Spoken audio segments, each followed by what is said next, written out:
Hello, welcome back to my kitchen. I am so excited about today's recipe. We are making one of my all-time most favorite cookies ever, no-bake cookies. This is my mom's recipe. She made us all the time growing up, and it is a tried and true recipe. No-bake cookies are easy to make, use minimal ingredients, and everybody loves them. But they can be a little bit finicky. So today I'm going to share with you my #1 secret tip that will have these no-bake cookies turning out for you every single time.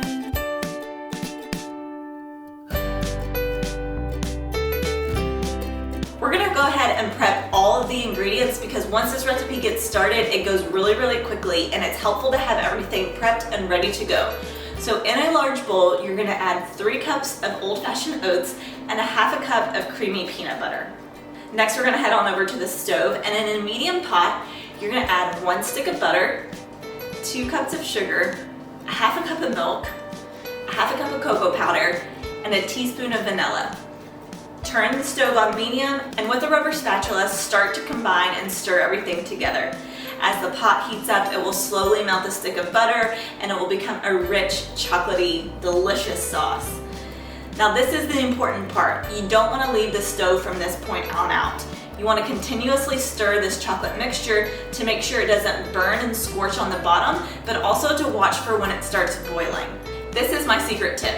No-bake cookies can be kind of finicky. If you overcook them by even 10 seconds, you're gonna end up with a really dry, crumbly, dull cookie. But if you undercook them, they'll never set up properly.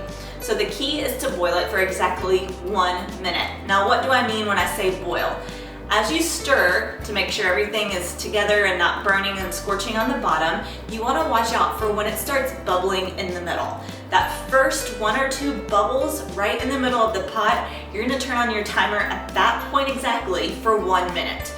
If you wait till the whole mixture is at a rapid boil or full boil, you've waited too late. If you start it too soon when the edges just start to bubble, then you started too early. So right in the middle of the pot, stir it a little bit, wait, stir a little bit, wait. As you see those first 1 or 2 bubbles pop up, that's a sign that it's getting ready to start boiling. You want to set your timer for 1 minute exactly from that point out. Then leave it, let it do its thing, and wait for the minute to be up. After the timer goes off, turn off the stove and remove the mixture immediately from the heat, and you're gonna bring it over and pour it over your oatmeal and peanut butter. The heat from the chocolate mixture is gonna melt the peanut butter, so it's gonna be really easy to stir. And you're gonna wanna work fast from this point out because cookies are gonna start to set up in a couple minutes. So with that same spatula, you're just gonna stir until everything is combined, the peanut butter is melted, and it's just a big bowl of no-bake cookie goodness. Then you're gonna line your countertops or cookie sheet, whatever you have, with parchment paper or wax paper. And using just your regular cookie scoop or a big spoon, you're gonna scoop out the cookies onto the parchment paper. After you've scooped all the cookies out, you're gonna let them cool and set for about 10 minutes. After that point, they'll set up beautifully and they'll be ready to enjoy, and you'll probably eat the whole batch in a sitting.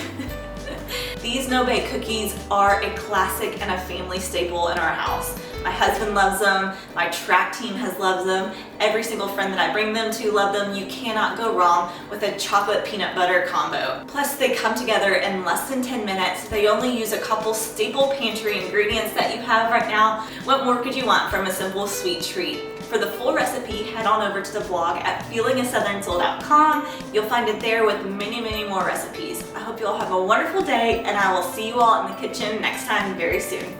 Bye-bye.